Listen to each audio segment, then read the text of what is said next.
Assalamualaikum warahmatullahi wabarakatuh. Perkenalkan, nama saya Rifka Reyani dengan nomor stambuk 20154. Di sini saya akan menjelaskan sedikit mengenai materi ukuran mortalitas dan morbiditas. Untuk mempersingkat waktu, langsung saja ke materi pertama, yaitu mortalitas. Sebelum itu, kita harus mengetahui apa sih definisi dari mortalitas itu sendiri. Di sini dijelaskan bahwa mortalitas merupakan salah satu di antara komponen demografis yang mempengaruhi angka perubahan penduduk. Selanjutnya, apa sih hubungan antara mortalitas dengan kematian? Sebelum itu, saya akan menjelaskan definisi dari kematian itu sendiri. Kematian merupakan keadaan menghilangnya semua tanda-tanda kehidupan. Artinya, kematian merupakan salah satu komponen demografis yang tentu saja mempengaruhi angka perubahan penduduk. Definisi mortalitas menurut kacamata epidemiologi. Mortalitas merupakan indeks maupun angka yang digunakan sebagai dasar untuk menentukan tinggi rendahnya tingkat kematian suatu penduduk. Selanjutnya, jenis-jenis mortality rate atau mortalitas. Di sini yang pertama ada angka kematian kasar, yang kedua angka kematian spesifik, yang ketiga case specific mortality rate, yang keempat proportionate mortality rate, dan yang terakhir case fatality rate. Mari kita bahas satu persatu. Yang pertama, angka kematian kasar merupakan gambaran kematian yang berdasarkan jumlah kematian dalam populasi tertentu dan waktu tertentu pula. Di sini ditunjukkan bahwa rate itu tidak dinyatakan dalam bentuk persen. Artinya, angka kematian kasar tidaklah dinyatakan dalam bentuk persentase, akan tetapi dinyatakan sebagai rate persatuan per populasi. Adapun rumusnya yaitu CDR sama dengan jumlah kematian dalam populasi tertentu dan waktu tertentu dibagi dengan jumlah penduduk dalam waktu tertentu atau pertengahan periode. Setelah itu dikalikan dengan konstanta atau K. Adapun nilai K yang biasanya digunakan adalah 1000. Beralih ke contoh soal, di sini ada sebuah soal yang berbentuk tabel, di mana tabel tersebut berisi umur, jumlah penduduk, dan jumlah kematian.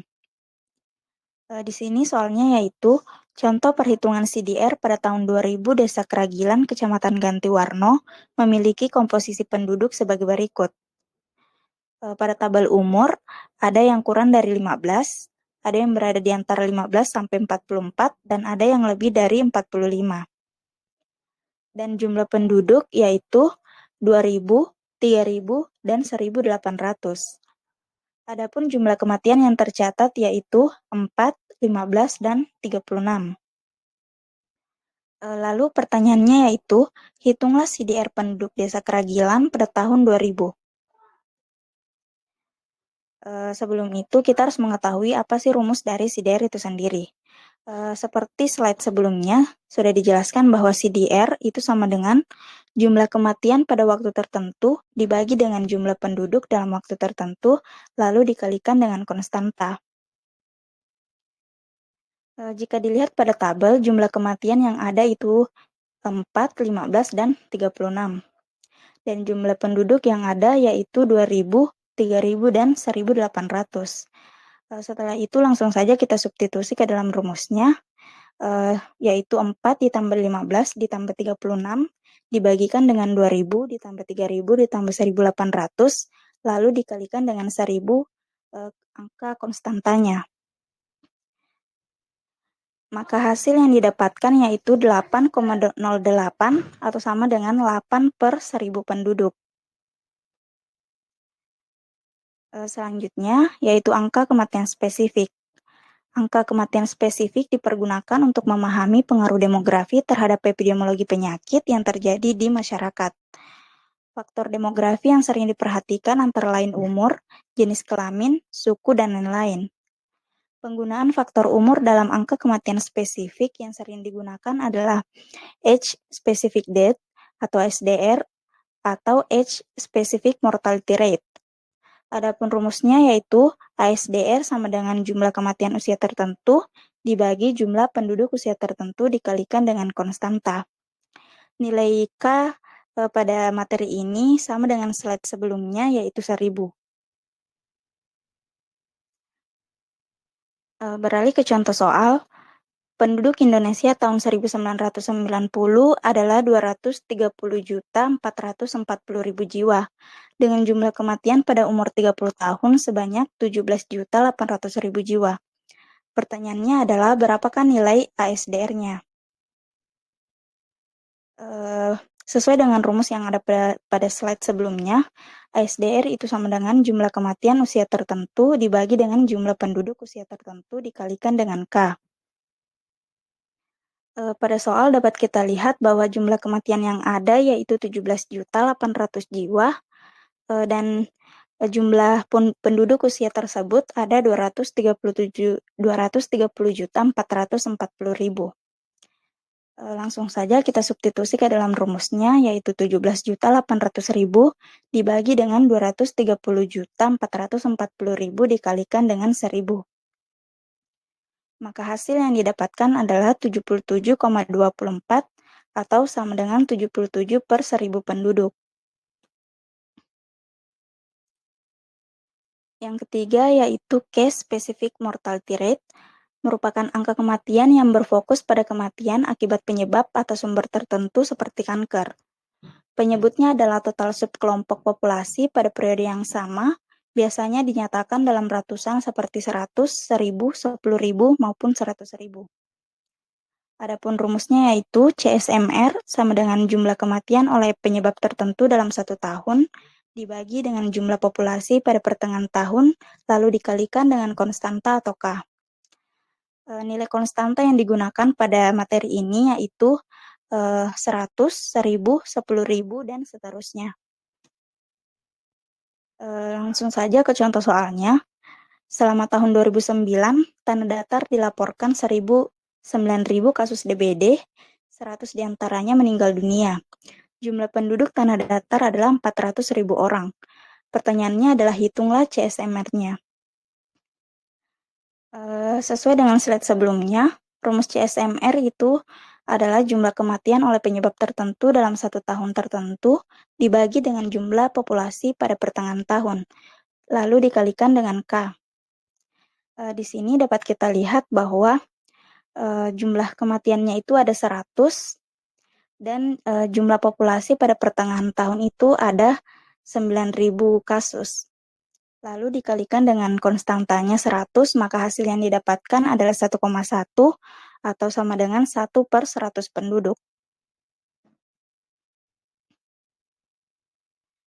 Selanjutnya adalah proportionate mortality rate, di mana angka PMR dinyatakan sebagai angka kematian akibat penyakit. Penyebab khusus dalam periode tertentu per 100 atau 1.000 atau 10.000 kematian di tahun yang sama. PMR digunakan untuk membandingkan perbedaan antara kelompok yang berbeda atau antar periode waktu yang berbeda, dan ada beberapa kelemahan yang diperhatikan. Artinya, jika suatu populasi yang berbeda memiliki penyebab penyakit yang beragam yang dapat mengakibatkan kematian, dan jika angka kematian dibandingkan menggunakan PMR, hasilnya akan menunjukkan penyimpangan. Adapun rumusnya yaitu PMR sama dengan jumlah kematian oleh penyakit dalam satu kelompok tertentu dibagi dengan jumlah kematian dalam periode 1 tahun dikalikan dengan konstanta. Nilai konstantanya di sini itu sama dengan materi sebelumnya, yaitu 100, 1.000, 10.000, dan seterusnya. Beralih ke contoh soal, Desa Sendang Sono terjadi wabah DHF pada tahun 1999. Data demografi yang diambil Pustu Desa Negino sebagai berikut. Jumlah penduduk 5.300 jiwa, jumlah kematian selama tahun 1999 ada 168 orang. Pada bulan September terjadi kasus DHF sebanyak 244 orang. Dari seluruh penderita tersebut meninggal 61 orang. Selain pada bulan September tidak ada lagi ditemukan kasus DHF, maka hitunglah PMR-nya. Sesuai dengan rumus pada slide sebelumnya, PMR itu sama dengan jumlah kematian oleh penyakit dalam satu kelompok tertentu dibagi dengan jumlah kematian dalam periode 1 tahun, dikalikan dengan konstanta. Di sini dapat kita lihat bahwa jumlah kematian pada kelompok tersebut itu ada 61 orang. Dan jumlah kematian pada periode tahun 1999 itu ada 168 orang. Maka langsung saja kita substitusi ke dalam rumusnya, yaitu 61 dibagi 168 dikali dengan 100. Maka hasil yang didapatkan adalah 36,3%. Yang kelima itu case fatality rate atau CFR. CFR adalah perbandingan antara jumlah seluruh kematian karena satu penyebab penyakit tertentu dalam satu tahun dengan jumlah penderita penyakit tersebut pada tahun yang sama. CFR digunakan untuk mengetahui penyakit-penyakit dengan tingkat kematian yang tinggi. Adapun rumusnya yaitu CFR sama dengan jumlah individu yang mati karena suatu penyakit dibagi dengan jumlah individu yang mengalami penyakit tersebut, lalu dikalikan dengan K. Nilai K di sini sama saja, yaitu 100, 1000, 10.000, dan seterusnya. Beralih ke contoh soal, jumlah kematian akibat kanker payudara di Rumah Sakit A dilaporkan sebanyak 30 orang, dan pasien dirawat dengan penyakit yang sama sebanyak 150 orang. Berapa tingkat keganasan penyakit tersebut? Sesuai dengan rumus yang ada di slide sebelumnya, CFR sama dengan jumlah individu yang mati karena suatu penyakit dibagi dengan jumlah individu yang mengalami penyakit tersebut, lalu dikalikan dengan konstanta. Di soal dapat kita lihat bahwa jumlah individu yang mati pada saat itu adalah 30 orang, dan jumlah individu yang mengidap penyakit tersebut ada 150 orang. Maka langsung saja kita substitusi ke dalam rumusnya, yaitu 30 dibagi dengan 150 dikali dengan nilai konstantanya 100, maka hasil yang didapatkan adalah 20 atau sama dengan 20 per 100 kematian. Baik, beralih ke materi selanjutnya yaitu morbiditas. Sebelum itu, kita harus mengetahui apa sih pengertian dari morbiditas itu sendiri. Di sini ada 4 pengertian yang saya uraikan. Yang pertama, morbiditas itu sama dengan kesakitan. Yang kedua, morbiditas merupakan derajat sakit, cedera, gangguan pada suatu populasi. Yang ketiga, morbiditas merupakan suatu penyimpangan dari status sehat dan sejahtera atau keberadaan suatu kondisi sakit. Dan yang terakhir, morbiditas juga mengacu pada angka kesakitan, yaitu jumlah orang sakit dibandingkan dengan populasi tertentu yang seringkali merupakan kelompok yang sehat atau kelompok yang berisiko. Pengukuran morbiditas penting dilakukan untuk menentukan derajat kesehatan masyarakat. Selanjutnya yaitu jenis-jenis morbiditas. Ada 3, yang pertama itu incidence rate, di mana pengertian dari insiden itu merupakan frekuensi jumlah penyakit baru yang berjangkit dalam masyarakat pada waktu tertentu. Yang kedua itu prevalency rate, di mana pengertiannya itu merupakan frekuensi penyakit lama ditambah dengan penyakit baru yang berjangkit dalam masyarakat di suatu wilayah pada saat tertentu. Dan yang terakhir itu attack rate, di mana pengertiannya yaitu incidence rate yang dinyatakan dalam persen dan diterapkan pada kelompok masyarakat pada periode yang terbatas. Mari kita bahas satu persatu. Yang pertama itu incidence rate, di mana rumusnya yaitu rate sama dengan jumlah penyakit baru dibagi dengan jumlah populasi yang berisiko, dikalikan dengan konstanta. Nilai konstanta yang digunakan adalah 100, 1000, dan 10.000.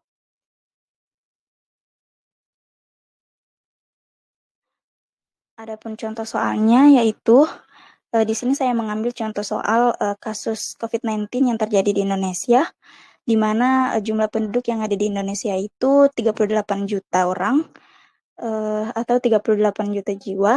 Dan pada Maret 2020 kasus positif yang ditemukan itu ada 1.508 orang, dan pada April 2020 bertambah menjadi 110.118 orang, dan pada Mei 2020 jumlahnya bertambah sebanyak 23.851 orang. Maka tentukanlah incidence rate-nya. Sesuai dengan rumus di slide sebelumnya, insidence itu sama dengan jumlah penyakit baru dibagi dengan jumlah populasi yang berisiko dikali dengan konstanta. Jika dilihat jumlah penyakit baru pada soal di slide sebelumnya itu 23.851 dan jumlah populasi yang berisiko itu ada 38 juta. Maka langsung saja kita masukkan ke rumusnya, di mana jumlah penyakit baru dibagi dengan jumlah populasi yang berisiko, yaitu 23.851 dibagi dengan 38 juta dikali dengan 100%. Maka hasil yang didapatkan adalah 0,06%. Yang kedua yaitu prevalency rate. Adapun rumusnya yaitu PR sama dengan jumlah penyakit lama ditambah penyakit baru dibagi dengan jumlah populasi yang berisiko dikalikan dengan K atau konstanta. Adapun nilai K yang digunakan pada rumus ini yaitu 100, 1000, 10.000, dan seterusnya. Beralih ke contoh soal, di sebuah rumah sakit terdapat 300 pasien. 200 diantaranya adalah perempuan dan laki-laki sebanyak 150 orang. 10 orang laki-laki menderita flu pada 17 September 2020. Seminggu kemudian bertambah menjadi 18 orang. Pertanyaannya, berapa prevalensinya jika nilai K adalah 100%? Sesuai dengan rumus prevalency rate, yaitu jumlah penyakit lama ditambah penyakit baru dibagi dengan jumlah populasi yang berisiko lalu dikalikan dengan konstanta. Di sini jumlah penyakit lamanya itu ada 10 orang laki-laki. Lalu ditambah dengan kasus seminggu kemudian yang bertambah menjadi 18 orang, jadi penyakit baru yang tercatat yaitu 8 orang.